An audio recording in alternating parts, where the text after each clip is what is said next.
Olá moçada, olá gente do Papiano Bíblias e Afins, o nosso canal de bate-papo, o nosso canal onde nós tratamos de assuntos teológicos, bíblicos, históricos, curiosidades bíblicas. Você que ainda não é inscrito, se inscreva, ajude-nos a compartilhar estas comunicações, esses bate-papos, informações simples e objetivas, onde nós procuramos entender assuntos bíblicos e também expor o seu comentário, a sua opinião, o seu tema, ok? Fique à vontade e se inscreva aí e participe juntamente conosco. Pessoal, eu gostaria de conversar com vocês hoje algo que é muito interessante, muito peculiar, porque muitas vezes nós não entendemos a nossa própria Bíblia, a estrutura da nossa própria Bíblia, né? Essa Bíblia que nós levamos para a igreja, que nós comunicamos, pregamos, e ela está dividida de uma maneira assim tão singela e simples, e há algumas curiosidades nela que é interessante e passa despercebido por nós, ou passa despercebido por muita gente, né? Bom, vamos a elas? Vamos lá. Preciso entender primeiramente que a nossa Bíblia está dividida em duas partes. É muito comum para muita gente sabe disso, o Antigo e o Novo Testamento. Mas é uma curiosidade que o Antigo Testamento, até hoje, pelos judeus, eles não o aceitam, né? Então, porque eles esperam o Messias. Então, os ortodoxos, eles até mesmo contestam a questão da canonicidade dos livros do Antigo Testamento, porque ele foi feito em Jâmnia no ano 90 e nem todos aceitam, não é unânime a aceitação dessa canonicidade. Ela foi feita lá na África no finalzinho do primeiro século. Ok. Para vocês terem ideia, nesse tempo o cristianismo estava passando aí por um tipo de perseguição muito forte já, né? Tanto pelos judeus quanto pelo Império Romano. Mas tudo bem, isso é outra questão. O que precisamos entender é que o Antigo Testamento ele está dividido em 4 partes, da mesma maneira que o Novo Testamento também está. Mas vamos vincular-nos aí na questão do Antigo Testamento, que é onde fica a curiosidade maior. Por quê? Porque o Antigo Testamento, como chega até nós, ele vem de uma versão que é do hebraico para o grego. Isso foi feito no século III a.C., no período que nós chamamos de período interbíblico. A comunidade de Elefantina, a comunidade que existia lá no Egito, na época do Ptolomeu Filadelfo. Aliás, essa comunidade é anterior, é desde a fuga dos próprios judeus, lá desde o exílio babilônico. Eles vão lá para o Egito. E lá, posteriormente, quando o Ptolomeu Filadelfo, que vem dos Ptolomeus, uma linhagem dos generais do Alexandre, que foi dividido em 4 partes, né? Também o governo do Alexandre, e os Ptolomeus ficam lá no Egito. Chega lá, o Ptolomeu ele faz a grande biblioteca de Alexandria, conhecida no mundo inteiro. Até então foi danificada, né? Foi queimada a grande parte dos livros, dos compêndios que existiam lá. Ok, mas os judeus sentiam falta, no caso, de fazer uma leitura, né, do seu livro sagrado. E também se dizia para o Ptolomeu, tem um pouco de lenda, de história aí no meio, acerca de que a biblioteca não estaria completa se não tivesse o livro sagrado dos judeus. Gira muita lenda em torno dessa história, mas vamos lá. O importante é que o Ptolomeu ele decidiu realmente buscar escribas, né? Levantou uma comissão para fazer isso, buscaram 70 a 72 escribas lá de Israel, levaram lá para o Egito, Alexandria, e diz a lenda, reza a lenda, que 70 dias eles teriam feito toda essa compilação, ou ao menos do Pentateuco. Ok, agora vamos lá. Como é que ficou essa divisão do hebraico para o grego? A Bíblia judaica a gente conhece como Tanakh, certo? Não são os mesmos número de livros que existe como ficou a Septuaginta. Essa versão do hebraico para o grego ficou conhecida como Septuaginta, ou seja, a versão dos 70. Como é que ficou essa divisão? Muito bem, eles dividiram no Pentateuco, considerado o Pentateuco, os 5 livros. Posteriormente, os livros históricos, que são 12, né, que vai de Josué a Esté. Depois ficaram os livros poéticos, que vai de Jó até Cantares de Salomão. Aliás, o que é interessante é que Cantares provavelmente não fazia parte dessa questão original, da parte original, dessa feitiçaria original, porque Cantares ele vai ser inserido no Antigo Testamento, né, como está no nosso cânon, no ano 90 em Jâmnia, quando o Rabino Akiba ele faz a defesa trazendo a questão alegórica para o livro de Cantares. O livro de Cantares que tem um objetivo, na verdade, de ser uma escrição. Aliás, ele é um cântico para casais, né? Foi dado, compilado, né? Ou talvez o Salomão tenha recebido de presente, diz alguns, são várias teorias. O importante é que fala desse casamento, no caso entre ele e a Sulamita, mas que fala de maneira muito sensual entre um homem e uma mulher. O Rabino Akiva, no caso, na época, ele teria defendido que se trata de um livro alegórico que fala do amor entre Deus e Israel e Cristo e a igreja. Então, depois de um bate-papo lá, para cá tal, o Cantares foi inserido dentro do cânon do Antigo Testamento. Tudo bem, isso é uma questão. Agora ficamos assim, com livros poéticos, né, são esses 5 livros, e nós temos depois os livros proféticos, que nós dividimos, até no contexto teológico, em 5 profetas maiores e 5 profetas, 5 profetas maiores e 12 profetas menores, fazendo confusão, 12 profetas menores. Juntando todos esses livros, dariam 39 livros. Agora, qual é que é a particularidade que existe dentro dessa divisão? É que tem livros que estão dentro de seções erradas. Como assim, seções erradas? Vamos lá. Nós temos o Pentateuco. O Pentateuco, que deveria ser a lei, né, que se conhecia também como a lei, a Torá. Torá, na verdade, quer dizer instrução, a lei e ordenanças.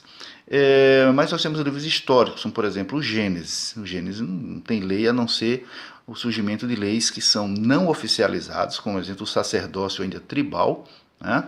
É só vermos isso mesmo antes do dilúvio, quando já o próprio Caim e Abel eles já sacrificavam. E no Gênesis vamos ver o Abraão e os líderes tribais, eles fazendo esses sacrifícios, que são sacrifícios de sacerdotes tribais e não oficializados. Os sacerdotes oficializados, eles, levíticos, só vão aparecer, lógico, já ali quando Deus vai mostrar para o Moisés, no Êxodo, como deveria ser feito, e a oficialização dele no livro de Levíticos, né? Isso acontece quando eles estão ali no planície do Sinai, quase que no primeiro ano ainda de assentamento. Ok. Depois nós vamos para os livros que são chamados de históricos. Esses livros históricos, eles tanto são pré-exílicos quanto são pós-exílicos. Pré-exílicos que nós falamos são os babilônios, ok? Então vamos ter Josué, vamos ter os reis, Samuel, Crônicas, certo? E lá na frente teremos depois o Esdras, o Neemias e a Esther, que são livros pós-exílicos. O que é interessante é que Esdras e Neemias, eles faziam parte de uma mesma conjuntura, desses livros. Porque o Neemias, ele não foi escrito um livro, ele é como se fosse um diário de bordo de Neemias, né? Neemias chega sempre na sua cabeceira e está escrevendo, não sei se por dia ou por semana, ou que tempo ele escreve, mas ele fazendo tipo um diário de bordo, que posteriormente o Esdras vai vincular um livro só e que a Septuaginta depois acabou por dividir novamente. Uma outra questão, gente, está nos livros poéticos. Os livros poéticos nós temos o livro de Jó, que é considerado o livro mais antigo da Bíblia no conceito, não apenas ser escrito, mas na questão do conteúdo, né? Embora muita gente ache que Jó teria sido um personagem fictício, não estamos falando aqui dessa questão fictícia da escola racionalista, que leva Jó como se fosse apenas um parâmetro, né, alegórico das passagens que Israel, como nação, tenha passado no seu sofrimento, pelo seu cativeiro e a sua restauração posterior. Isso é um ponto de vista pela questão racionalista. Mas o Jó no sentido do conteúdo poético, né? A questão poética seria mais antiga, porque isso é dividido em prosa e poesia, certo? Então, provavelmente, a poesia já existia antes, poderia, como muita gente fala que teria sido Moisés que escreveu, teria sido Moisés que tinha escrito, provavelmente ele tinha escrito a questão da prosa, né? Mas a poesia era bem antiga, existe bem antes. Então, porque Jó também não era hebreu, certo? Ele morava ou vivia ali nas regiões, como dizem os arqueólogos, né? Os eruditos, que provavelmente eles teriam morado ali perto das montanhas de Seir, posteriormente herdada por Edom, né, e vinculada por Edom, que que era o Esaú, irmão de Jacó, onde hoje está praticamente ali as tribos árabes e etc e tal. Tá, então temos os livros poéticos, onde Cantares ele é uma inserção posterior, né, e temos os livros proféticos, que é onde vem questões mais interessantes, como por exemplo, nós temos os 5 livros que nós chamamos de profetas maiores. Esses são Isaías, Jeremias, Lamentações, desculpe, Lamentações, temos o Daniel e depois o Ezequiel. Agora onde fica a curiosidade? A curiosidade fica que entre esses livros dos profetas maiores nós temos um livro poético. E que livro poético é esse? Lamentações de Jeremias. Tá? Lamentações é uma elegia, né? Ou seja, o que é elegia? Elegia é uma canção triste, é algo que está amargurando, que se põe para fora, é uma elegia, é um cântico triste de lamentação, por isso daí Lamentações de Jeremias. No original ele faz parte de um livro só. A Septuaginta dividiu, separou. Ora, devia ser interessante pegar Lamentações de Jeremias e jogar dentro dos livros poéticos, já que ele é uma poesia. Já que se dividiu do contexto profético, nada melhor do que pegar ele e colocar dentro do seu gênero, se é gênero poético, colocar dentro do gênero poético. Mas não, ele ficou entre os profetas maiores. Ok. Uma outra coisa interessante, até que eu já falei em outro vídeo, é que Daniel, ele não é considerado assim pelos judeus diretamente como um profeta. É aquilo que eu falei em outro vídeo já, na questão do ministério profético e ofício profético. Então Daniel, ele poderia estar entre os livros sapienciais, que seria os sapienciais poéticos, né? Que seria o livro de Jó, o livro de Provérbios, o livro de Eclesiastes e o próprio Salmos, e Daniel poderia estar lá. Para a gente ficaria meio estranho Daniel lá. Afinal de contas, ele está falando de profecia, está trazendo questões escatológicas. Talvez até por isso mesmo a Septuaginta tenha dividido e tirado ele lá do meio da questão sapiencial e colocado entre os proféticos. Porque o ponto de vista, né, mais helenista é diferente de ver do ponto de vista judaico. Embora a questão do judaísmo observava a questão da sabedoria. Mas a sabedoria é mais prática mesmo do que especulativa. Como a sabedoria do Daniel, ela não é bem prática nem especulativa, ela é escatológica, então se insere ela dentro dos profetas, ok? Então é o que nós vamos ter aí no Antigo Testamento, uma divisão onde alguns livros acabam por estar assim diferenciados dos seus próprios gêneros, né? Mas se insere dentro mais de grupos ou agrupamentos por assuntos, tá ok? Então, quando nós pegarmos a Bíblia, que formos lermos, olharmos, precisamos entender que, primeiro, ela está fora da ordem cronológica, os livros estão totalmente fora de ordem cronológica, estão agrupados por assuntos, e nem sempre os livros que fazem parte daquele grupos estão realmente inseridos dentro do seu gênero. Pode ter o assunto, mas o assunto está inserido dentro de um outro gênero, ok? Que é o gênero literário.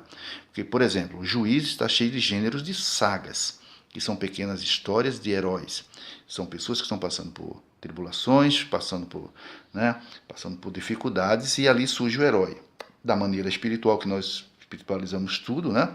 O nosso devocional, nós dizemos o seguinte, olha, assim diz a narrativa bíblica, que Israel, por causa da idolatria, passou por um aperto e Deus levantou um juiz que vai lá e pega e põe os inimigos para correr e dá liberdade por 20, 30 anos. Mas são pequenas sagas, né? São pequenas histórias. Como também temos algumas novelas, pequenas novelas, como Ruth.